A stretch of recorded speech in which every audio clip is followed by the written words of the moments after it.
There comes a moment each day when the night surrenders to something greater than itself, when the darkness, thick and heavy with yesterday's troubles, begins to thin and crack, allowing threads of gold to slip through like hope for furors to be contained. This is not just daybreak, beloved ones. This is the daily miracle of possibility being born again. I have lived long enough to know that how we meet the morning determines how the morning meets us. Every single day, before the world begins its rush and clamor, before the phones ring and the demands pile high, there exists a sacred pause, a holy hush when creation itself seems to hold its breath, waiting to see what we will do with this fresh canvas of time. You see, morning is not just about the sun rising in the sky. Morning is about the sun rising in you. When you open your eyes after sleep, you are not the same person who closed them the night before. Sleep has worked its quiet magic. Cells have renewed themselves, dreams have whispered their secrets, and somewhere in that mysterious space between night and day, you have been given another chance to become who you are meant to be. But here's what I have learned through years of watching mornings come and go. Most people wake up, but they never truly awaken. They stumble from bed to bathroom to kitchen, moving through the motions of morning like sleepwalkers in their own lives. They rush past the miracle happening right in front of them, missing the daily invitation to transformation that comes with every sunrise. The morning hours are sacred because they belong to us before they belong to anyone else. Before the boss calls, before the children need us, before the world stakes its claim on our energy and attention, there is this precious time when we can choose who we want to be for the next 24 hours. This is when we can feed our souls before we feed our obligations. This is when we can remember our purpose before we lose ourselves in our problems. When we honor the morning with devotion, when we meet the dawn with intention instead of rushing past it with distraction, something profound begins to shift in the very fabric of our lives. The day becomes not something that happens to us, but something we participate in creating. And that, beloved ones, changes everything. Every morning, we are given the gift of rebirth, not metaphorically, not symbolically, but literally. When we rise from our beds, we are rising from a kind of death, emerging from hours of unconsciousness into the light of awareness. This is why ancient peoples understood morning as sacred time. They knew what we have forgotten in our hurried modern lives, that the act of rising is itself a resurrection. But there is a difference between simply getting up and truly rising. Getting up is what the alarm clock forces us to do. Rising is what we choose to do with our hearts and minds and spirits. Getting up is mechanical. Rising is magical. Getting up happens to our bodies. Rising happens to our souls. I remember years ago I used to leap from bed at the first sound of the alarm, immediately rushing into the day like a warrior charging into battle. My feet would hit the floor running, my mind already racing through the endless list of things to do. I thought I was being productive. I thought I was seizing the day. What I was really doing was abandoning myself before I had even said good morning to my own spirit. Then life taught me, as life has a way of teaching us all, that the first moments of morning are not meant to be conquered, but to be received. They are not meant to be rushed through, but to be savored. Those precious minutes between sleeping and fully waking are when we can choose how we want to meet the world, instead of letting the world choose how it wants to meet us. Now I rise differently. I wake not to the harsh demand of an alarm, but to the gentle invitation of light creeping through my window. I sit on the edge of my bed for just a moment, feeling my feet on the floor, feeling the air in my lungs, feeling the quiet miracle of being alive for another day. I say good morning to myself before I say good morning to anyone else. I check in with my heart before I check my messages. This simple shift, this sacred pause between unconscious and conscious has changed not just my mornings, but my entire existence, because how we begin anything is how we do everything.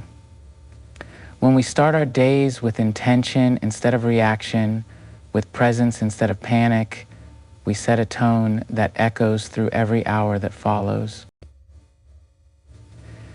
If I could teach the world one thing about morning devotion, it would be this.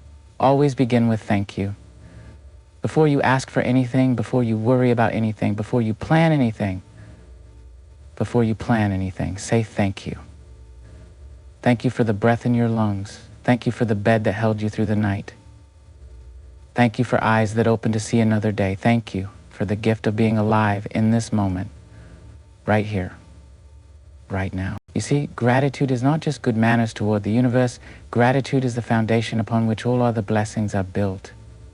When we start our day by acknowledging what we already have, we create space for more goodness to flow into our lives. When we begin with complaints and worries, we create space for more problems to multiply. The heart that starts the morning with gratitude is a heart that stays open to miracles all day long. I learned this truth from watching my grandmother, who had every reason to be bitter but chose to be grateful instead. She would wake each morning, and before her feet touched the floor, she would whisper, "Thank you, Lord, for letting me see another day." She had buried children, survived poverty, faced discrimination that would break most people's hearts. Yet every morning her first words were, "Thank you." That woman lived to be 93 years old, and I never once heard her complain about waking up tired. She knew something that took me years to understand. Gratitude doesn't wait for perfect circumstances. Gratitude creates them. There's a woman I know who transformed her entire family through morning gratitude. She was going through a difficult time, struggling with depression, feeling like nothing in her life was working. Someone suggested she start each day by writing down 3 things she was grateful for. She thought it was silly, but she was desperate enough to try anything. The first morning, she struggled to find even 3 things. By the end of the first week, she was finding 5, then 10, then 20, but something even more beautiful happened. Her children started noticing their mother's changed energy. Her husband began asking what was different about her.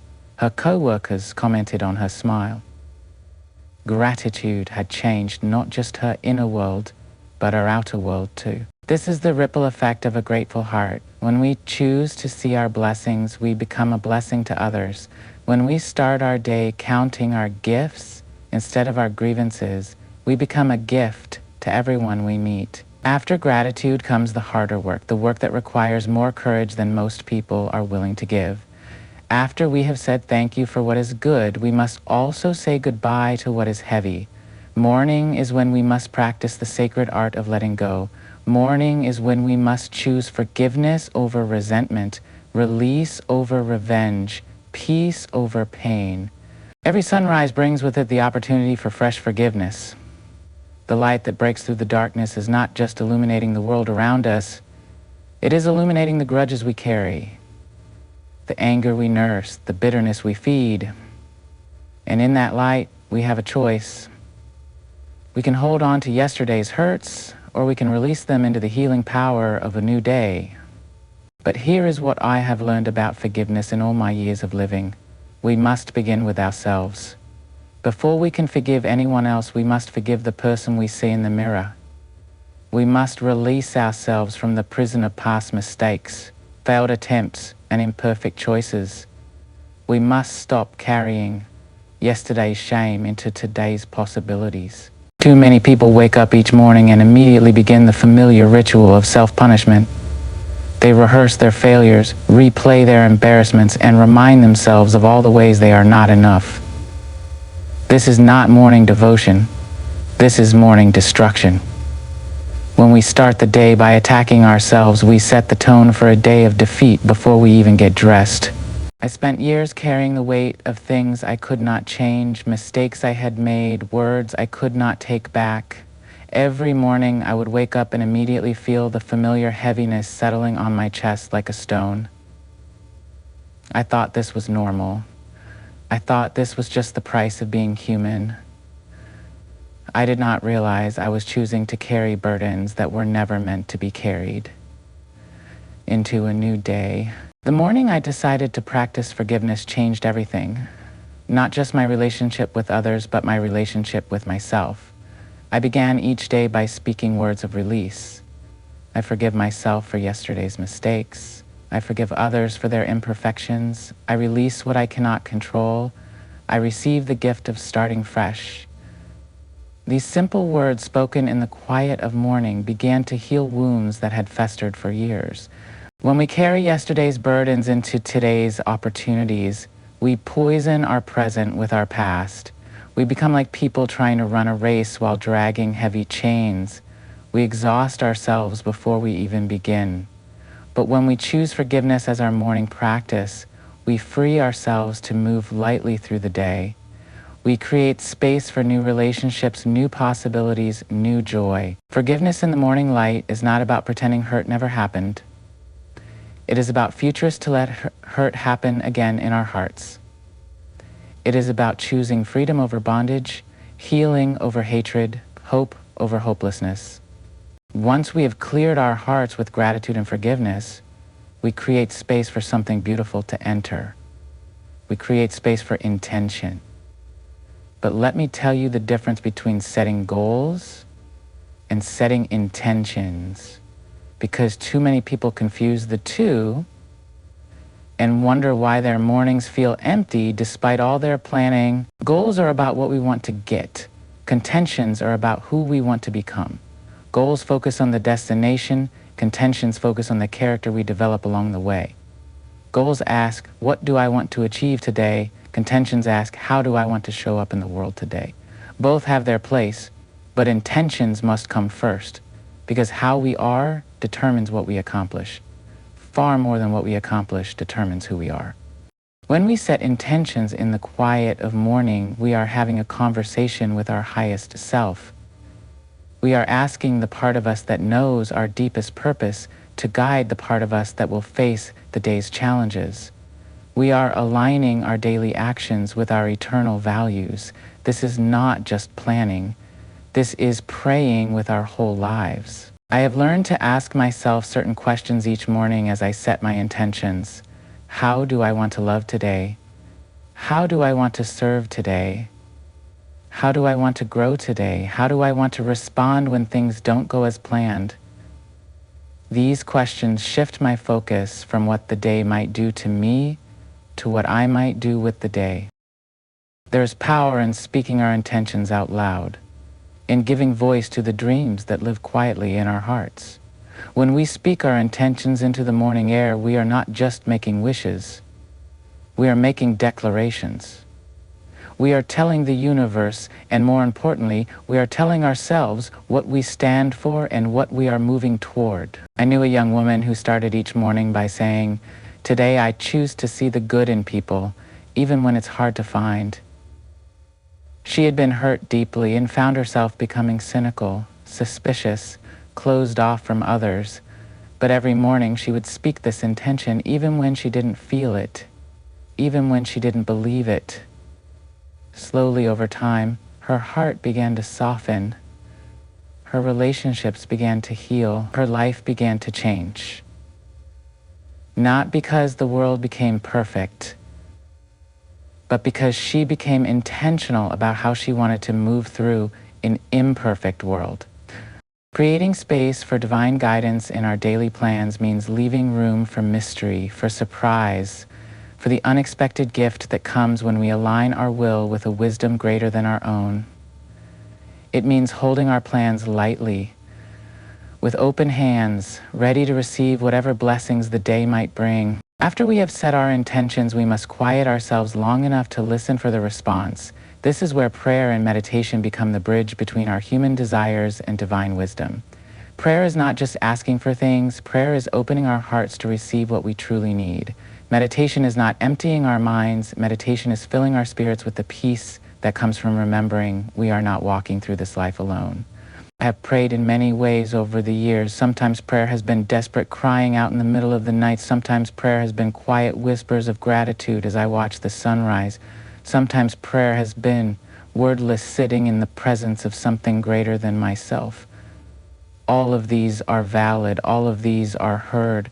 All of these matter. But morning prayer is different from crisis prayer. Morning prayer is not born out of desperation, but out of devotion. It is not emergency communication, but daily communion. When we pray in the morning, we are not trying to fix something that is broken. We are nurturing something that is growing. We are tending the garden of our relationship with the divine. Meditation, I have learned, is the other half of prayer. If prayer is speaking, meditation is listening. If prayer is reaching up, meditation is receiving down.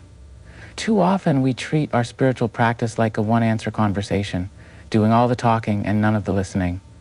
We pour out our requests and complaints and worries, then jump up from our knees and rush into the day without waiting for an answer. But the divine speaks to us most clearly in the silence, in the space between our thoughts, in the pause between our heartbeats, in the stillness that comes when we stop trying to manage and control and fix everything ourselves. This is why the morning quiet is so precious. It is not empty time, it is listening time. I remember the first time I truly experienced the power of morning silence. I had been struggling with a decision that felt impossible. I had analyzed it from every angle, sought advice from everyone I trusted, made lists of pros and cons until my mind was spinning. Finally, one morning I sat quietly without saying anything at all. I just sat and breathed and waited. And in that silence, I heard something I had been too busy to notice before. Not a voice from outside, but a knowing from within. A clarity that came not from thinking harder, but from thinking less. Silence teaches us what noise cannot. It teaches us that we are held, that we are loved, that we are guided, even when we cannot see the path ahead. It teaches us that our worth is not dependent on our productivity. Our value is not measured by our achievements. Our significance is not earned by our performance. Morning spiritual practice connects us to the source of all strength, all wisdom, all peace. It reminds us that we are not just physical beings having a spiritual experience, but spiritual beings learning to live in physical form. Just as we would never think of starting our day without feeding our bodies, we must not start our day without feeding our souls. And one of the most powerful ways to nourish our inner selves is through the careful, intentional reading of words that lift us higher, that remind us of who we are and who we can become. The mind is like rich soil. Whatever seeds we plant there in the morning will grow throughout the day. If we fill our minds with wisdom, beauty, truth, and hope, these qualities will bloom in our thoughts, our words, our actions. If we fill our minds with gossip, complaints, fear, and negativity, these too will multiply and spread through every hour that follows. This is why I have always been careful about what I read in the morning. Not the news first thing, with its parade of problems and disasters, not social media, with its endless comparisons and distractions, but words that have been tested by time, words that have lifted countless hearts, words that connect us to the best of human wisdom and divine truth. I keep certain books by my bedside, books I return to again and again like old friends who never fail to offer comfort and guidance. Poetry that reminds me of the beauty in ordinary moments, spiritual writings that connect me to something larger than my immediate concerns, stories of people who faced impossible circumstances and found ways to triumph, not through force or cleverness, but through faith and perseverance. Reading in the morning is different from reading at any other time of day. Our minds are fresh, our hearts are open, our spirits are receptive. We are not yet carrying the weight of the day's concerns or the fatigue of the day's battles. We can receive truth more fully, let wisdom sink deeper, allow inspiration to take root in the fertile ground of a rested soul. I knew a man who struggled with anger, who found himself losing his temper over small things, who felt like he was becoming someone he didn't want to be. Someone suggested he spend 10 minutes each morning reading something uplifting before he checked his phone or turned on the television. He chose to read one page of inspiring quotes each day. Within a month, his wife noticed the change. Within 3 months, his co-workers were commenting on his patience. Reading had literally changed his thinking, and changing his thinking had changed his living. What we consume in the morning becomes the lens through which we see the entire day. Choose wisely, beloved ones. Feed your soul the best food you can find. Our bodies are not separate from our spirits. They are not obstacles to overcome or burdens to carry, but temples to honor and gifts to celebrate. When we move our bodies in the morning, we are not just exercising muscles and joints. We are expressing gratitude for the miracle of physical life. We are saying thank you with our whole being for the gift of breath, blood, bone, and heart. Too many people think of morning exercise as punishment for eating too much or as preparation for eating again. But movement in the morning is worship. It is celebration. It is joy made visible through the dance of life flowing through us. When we stretch our arms toward the sky, we are reaching toward heaven. When we bend and twist and turn, we are honoring the flexibility and strength that allow us to navigate this world. When we walk or run or move in any way, we are participating in the rhythm of creation itself. I have never been an athlete, but I have always been a mover. Even as a young girl, I understood that my body wanted to express the music it heard, the feelings it felt, the life it contained. In the morning, before the day makes its demands, I give my body a chance to remember its own song. Sometimes it is gentle stretching, reaching and bending like a flower, turning toward the sun. Sometimes it is walking, feeling my feet connect with the earth, feeling the air fill my lungs, feeling my heart pump life to every cell. The connection between physical vitality and spiritual energy is undeniable. When we honor our bodies, our souls feel more at peace. When we move with intention, our minds become clearer. When we breathe deeply, our spirits expand.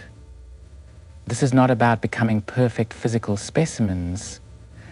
This is about treating our bodies as the sacred vessels they are. Simple movements can be profound prayers. Lifting our arms can be an offering of praise.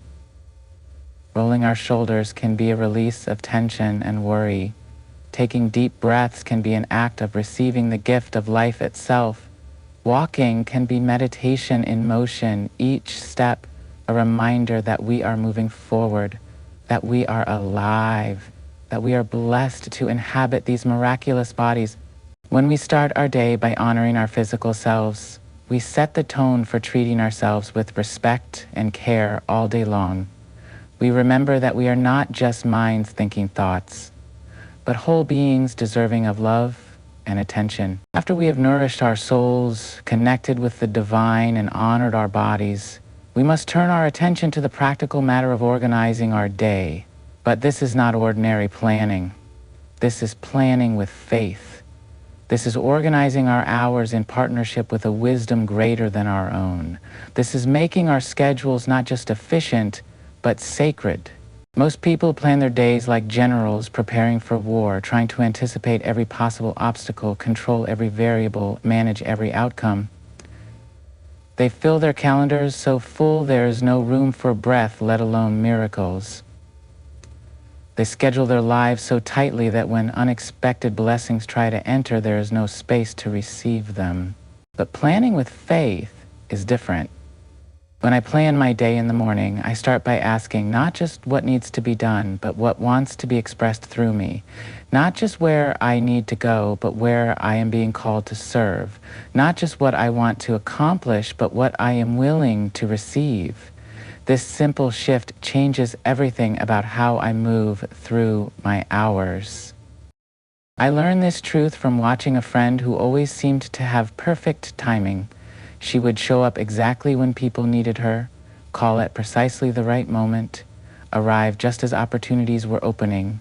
When I asked her secret, she smiled and said, "I plan my day every morning, but I hold my plans loosely.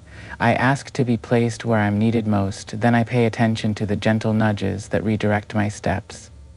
With faith means leaving white space in our schedules for the unexpected, conversation that changes a life, for the detour that leads to a blessing, for the delay that prevents a disaster we never see coming. It means trusting that our days are guided by love, not just logic. When we approach our daily planning as a spiritual practice, something beautiful happens. The chaos that comes from poor planning gives way to the peace that comes from faithful preparation. We still accomplish what needs to be done, but we do it with grace instead of stress, with trust instead of anxiety, with confidence that we are exactly where we need to be. The ultimate purpose of all morning devotion is not to make us feel good about ourselves, but to prepare us to be good for others.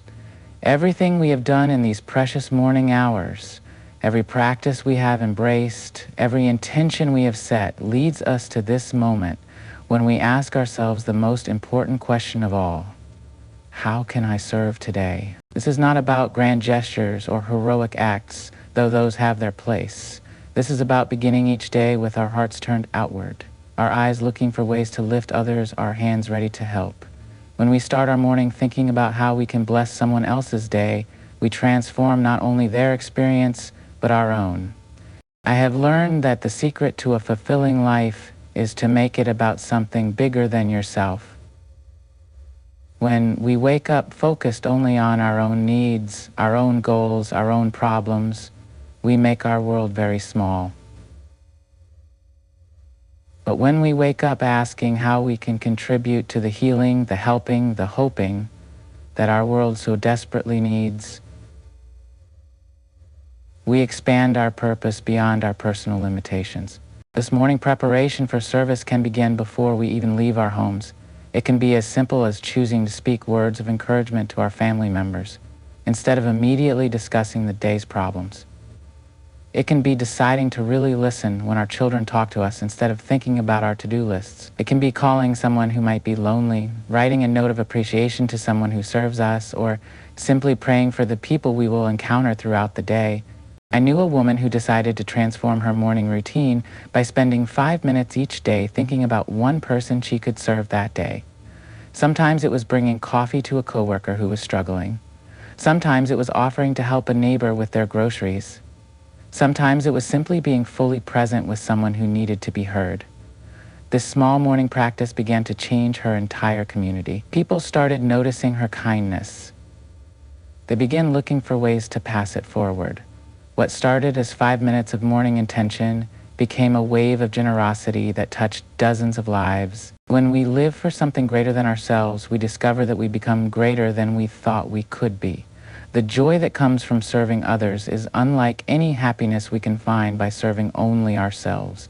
It is deeper, lasting, multiplying. It connects us to the best parts of humanity and reminds us why we are here.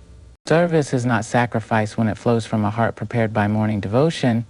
It becomes the natural expression of a soul that has been filled with gratitude, cleansed by forgiveness, guided by intention, and strengthened by connection to the divine. Now I must speak honestly about something we all face, but rarely discuss: the resistance that rises up in us when we try to change our mornings, even when we know these practices will transform our lives.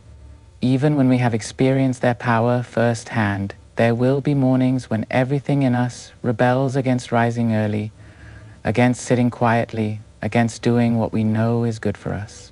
This resistance is not a sign of weakness or failure. It is a sign of being human. Part of us always prefers the familiar, even when the familiar is not serving us well. Part of us would rather stay asleep than wake up to the work of transformation. Part of us chooses the comfort of old patterns over the challenge of new possibilities. But here is what I have learned about resistance. It is not our enemy. It is our teacher. When we feel that familiar pull to skip our morning practice, to hit the snooze button one more time, to choose busyness over stillness, we are being given an opportunity to practice the most important skill of all: choosing love over fear, growth over comfort, faith over doubt. The secret to consistency is not perfection, it is compassion. Start small. If 30 minutes of morning devotion feels overwhelming, start with 5. If 5 feels impossible, start with 1 deep breath. And 1 word of gratitude. If reading a whole chapter is too much, read 1 paragraph. If exercising for 20 minutes seems unrealistic, stretch for 2. Small beginnings lead to lasting changes. The woman who starts with 1 minute of silence becomes the woman who transforms 30 minutes of meditation. The man who begins with 1 page of inspirational reading becomes the man who transforms his entire library. The person who starts with 1 gentle stretch becomes the person who dances with joy through their morning routine. There will be setbacks. There will be mornings when you oversleep, when you feel too tired, when life corrupts your plans. This is not failure. This is being human. The measure of your commitment is not whether you never miss a morning, but whether you keep returning to what you know serves your highest good. Be patient with yourself. Beloved ones, I want you to imagine with me for a moment what your life could look like 6 months from now, 1 year from now, 5 years from now, if you chose to honor your mornings as sacred time. Picture yourself waking not with dread, but with anticipation. Picture yourself moving through your days, not driven by anxiety, but guided by peace. Picture yourself facing challenges not from a place of depletion, but from a place of fullness. This is not fantasy. This is the natural result of consistent morning devotion. When we begin each day by filling our souls before emptying our energy, when we start each morning connected to our purpose before we get lost in our problems, when we ground ourselves in gratitude and forgiveness and intention before we face the demands of the world, everything changes. The person who practices morning devotion becomes a different kind of human being. They become someone who responds instead of reacts, who creates instead of merely survives, who gives instead of just takes. They become a source of calm in the midst of chaos, a voice of hope in the midst of despair, a presence of love in a world that desperately needs more love.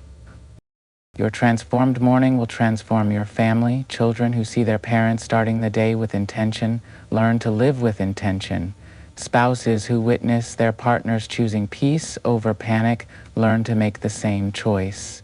Friends and co-workers who experience your centered presence begin to wonder what makes you different, and some will ask you to share your secret.